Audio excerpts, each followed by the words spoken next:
이근대위라는 유튜버에 대하여 비투 논란이 생겼죠. 그래서 그런 이슈에 대하여 한번 법적인 부분과 함께 어떤 부분이 논점이 되는가 알아보도록 하겠습니다.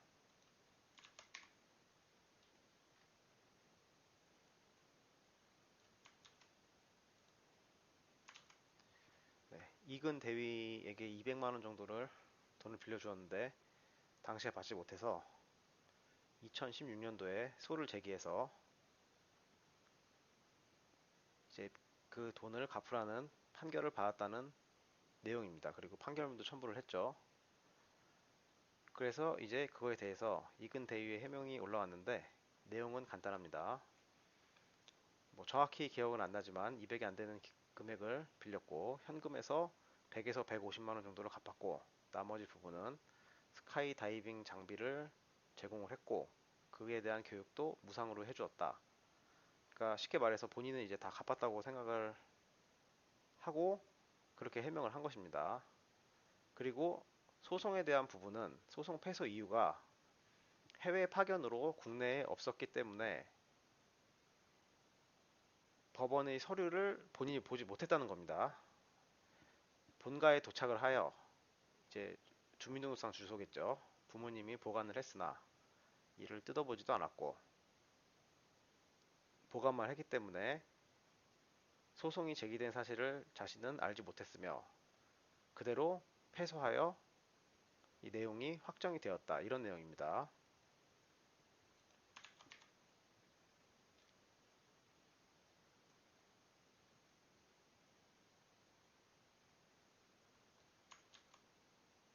네, 이제 그에 대한 반박글이 인스타그램에 다시 올라오게 되죠. 내용은 다음과 같습니다. 200만 원을 지급받기로 약속하여 자신이 최초 올린 비트코를 삭제했다. 진정성 있는 사과를 한다고 하였지만 해명 영상에 사실이 아닌 부분이 많다.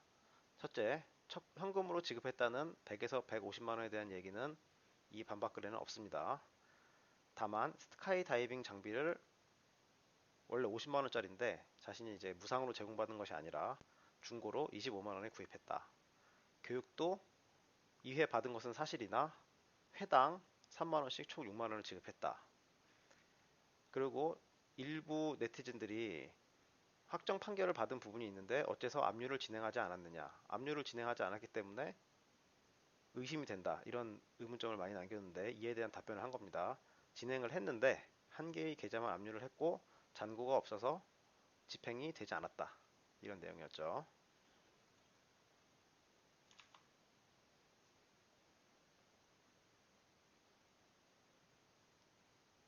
네, 이렇게 내용이 나와 있습니다.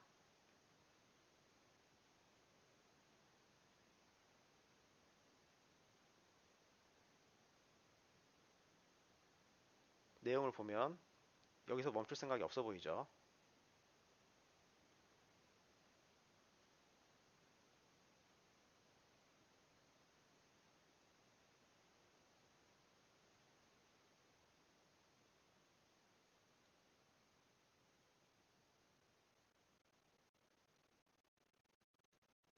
네, 여기서 이제 누구 말이 더 신빙성이 있느냐.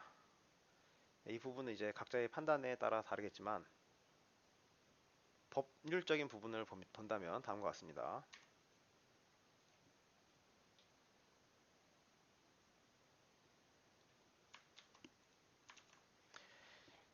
이 처음에 비투 영상과 이제 해명을 보면 문제가 되는 부분이 돈을 빌린 적은 확실히 있는데 이제 이근대위 같은 경우 현금으로 어쨌든 어느 정도 변제를 했다 이렇게 주장을 하고 있죠.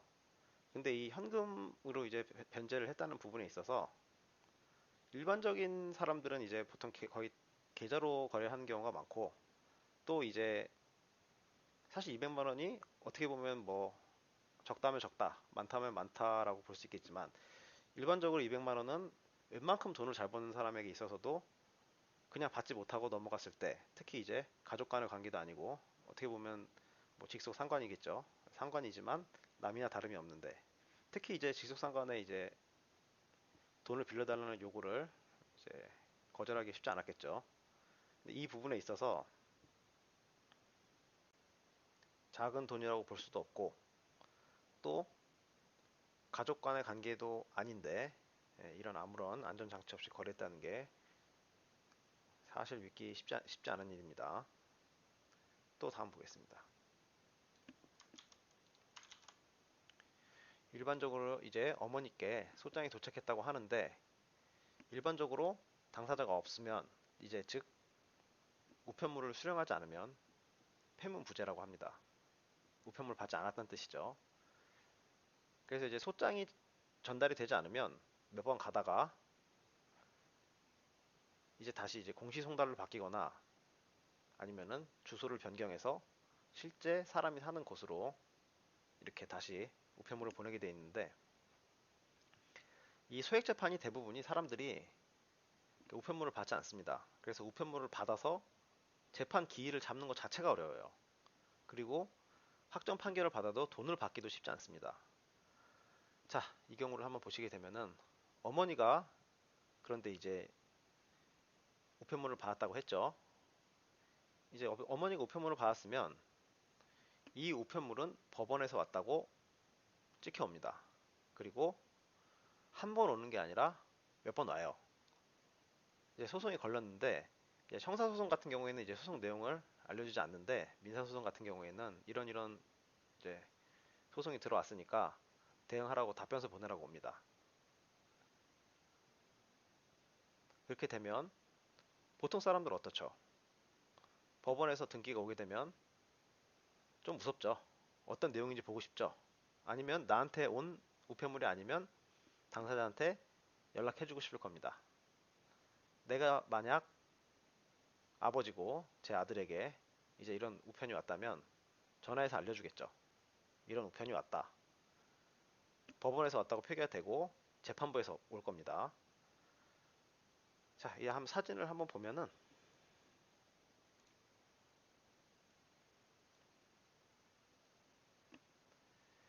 이제 여기는 등기국에서 왔다는데 이제 이건 인터넷을 검색해서 나온 거고요.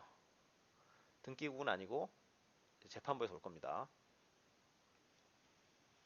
이렇게 재판부에서 오게 되고 답변서를 보내달라고 연락이 오게 되고 답변서가 오지 않으면 다시 기일을 정해서 출석하라고 올 겁니다. 근데 계속 이제 연속적으로 재판부에서 오게 되면 보통은 그냥 무시하고 보관만 하기 어렵죠. 그래서 이 경우는 보관만 했다는 말이 신빙성이 어느 정도에 있느냐 이제 각자의 판단을 맡기겠습니다. 그리고 민사 같은 경우에는 굳이 본인이 참석을 하지 않아도 됩니다. 변호사를 선임하거나 아니면 이제 200만 원 같은 경우에는 이제 작은 돈이니까 변호사 선임하기는 좀 배보다 배꼽이 더 크겠죠. 따라서 시간이 많은 부모님, 배우자, 가족들을 법원에다가 가족이 참석하겠다 신청을 하고 참석을 하면 됩니다. 일반적으로 그렇게 하죠. 내용을 확인하고 자기가 참석할 수 없다면 가족이 대신 참석을 해서 변론을 하겠죠. 근데 사실 문제가 되는 부분은 변론을 할 수가 없어요. 왜냐하면 근거가 없죠. 돈을 갚았으면 이제 갚았다는 이제 영수증을 받거나 확인증을 받거나 뭐 어떤 형태든 상관은 없습니다만 본인한테 받았다는 확인증을 받아야 됩니다. 어떤 형태든 간에 종아리 쪼가리에 그냥 대충 써도 됩니다. 그 본인이 그 부분을 신분 확인이 들어가고 이제 계약서 형식으로 네, 쓰면 됩니다. 또 계좌를 이체하면 편하죠. 그러면 기록이 남으니까 굳이 갚았다는 영수증을 받지 않아도 증명이 됩니다. 그런데 그렇게 하지 않았죠.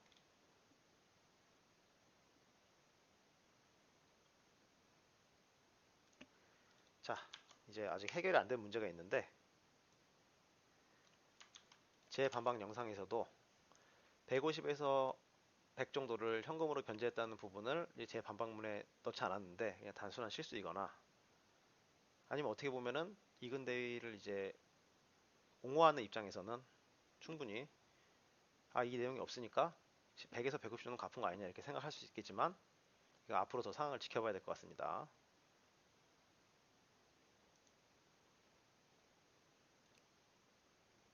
네, 다음은 이제 재판의 어려움. 이 부분을 왜 쓰냐면 200만 원 정도 참 애매합니다. 왜냐? 소송을 걸기에는 배보다 배꼽이 더 크죠. 네, 돈이 많이 듭니다. 소장 한 번도 안 써보신 분들 소장 쓰기 쉽지 않습니다. 그렇게 되면 법무사를 찾아가서 소장을 대리로 써달라고 하고 본인이 접수할 수도 있겠지만 보통은 이런 소액 사건 같은 경우에는 뭐 법률구조공단에 가든 아니면은 그냥 법원에 가도 됩니다. 법원에서 직원들한테 물어봐서 하나하나 물어보고 하나하나 시간을 들여서 정성스럽게 소장을 작성해서 모르면 다 알려줍니다. 우리 나라 공무원들 네, 정말 열심히 일하고요. 믿을만 합니다. 대신에 비용은 안 들지만 그렇게 되면 시간이 많이 듭니다. 시간을 줄이려면 네, 돈이 많이 들겠죠. 근데 이 200만 원은 돈을 들여서 하기에는 배보다 배꼽이 확실히 더 큽니다. 보통 200만 원 정도면은 애매하죠. 포기하긴 너무 아깝고. 그러나 큰 돈을 들여서 소송을 해서 이긴다. 뭐 이기면 좋겠지만 이긴다고 하더라도 사실 상대가 뭐 소위 배째다고 하죠. 배째면 받기 쉽지 않습니다. 압류를 하고 기본적으로 이제 급여 통장을 압류를 해야겠죠. 압류를 하고 동산이나 부동산에 대한 압류가 들어가야 되는데 근데 이거는 일종의 물건이 아니기 때문에 일반 채권이죠. 일반 채권을 부동산에 압류를 걸기가 쉬운 게 아닙니다. 그래서 일반적으로는 통장에 압류를 걸게 됩니다. 네, 통장에 근데 이제 압류를 걸었지만 잔고가 없었다고 했죠. 그런 경우는 받기가 어렵습니다. 다른 통장을 다 찾아내서 네, 다시 압류를 해야 되죠. 이게 고통스럽습니다. 왜냐하면 시간이 엄청 오래 걸립니다. 일단 송달하는 것부터가 상대방이 안 받아버리면 그걸 받게 하는 거가 어려워요. 뭐 그럼 바로 공시송달에 들어가면 되지 않느냐. 공시송달 바로 안 해줍니다. 주소 변경하고 이것저것 해야 됩니다. 중간에. 그래서 굉장히 오래 걸리고 힘듭니다. 고통스럽죠. 나는 단순히 돈을 빌려준 죄밖에 없는데 어째서 이런 일을 해야 되나. 시간이 많이 들기 때문에 스트레스 많이 받고 법에 대해 알지 못하기 때문에 계속 상담을 받아야 되고 써왔는데 신청서를 다시 써야 되고 뭐 주소 변경 이런 것도 신청서 다시 써야 되고 주민등록 초본을 다시 떼야 되고 뭐 해외 체류가 돼 있다면 그래도 못 받을 수도 있고 해외 송달을 해야 될 수도 있고 쉽지 않습니다. 그만큼 돈 빌려주고 못 받으면 고통스럽습니다.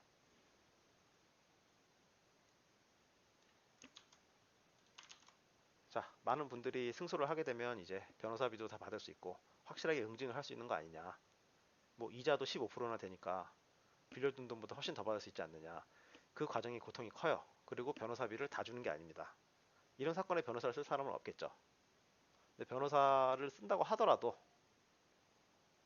그 비용이 많지 않아요. 500만 원 정도에 50만 원 정도라고 생각하시면 됩니다. 변호사 비용은 50만 원에 변론해주는 변호사 찾기 어렵죠. 그러니까 50만 원보다 당연히 더 줘야 됩니다. 더 줘야 되는데 실제로 돈을 받아봐야 200만 원 받는 거죠. 그러니까 이럴 수가 없죠. 직접 소송을 해야 되는데 안 해본 사람은 과정이 굉장히 복잡하고 어렵기 때문에 또 특히 200만 원이 절실하다면 더 고통스러울 것입니다. 만약에 200만 원이 자기에게 큰 돈이 아니다. 그리고 저 사람은 확실히 뭐 돈을 충분히 갚을 수 있는 능력이 된다고 검증된 사람이다. 하면 천천히 진행하면서 결과 나올 때까지 천천히 진행하면서 가벼운 마음으로 할 수 있겠죠. 아이, 안 받아도 그만이야. 이런 마음을 할 수 있겠지만 그 돈이 현재 절실하다면 그러지 못할 겁니다. 엄청나게 괴로울 겁니다.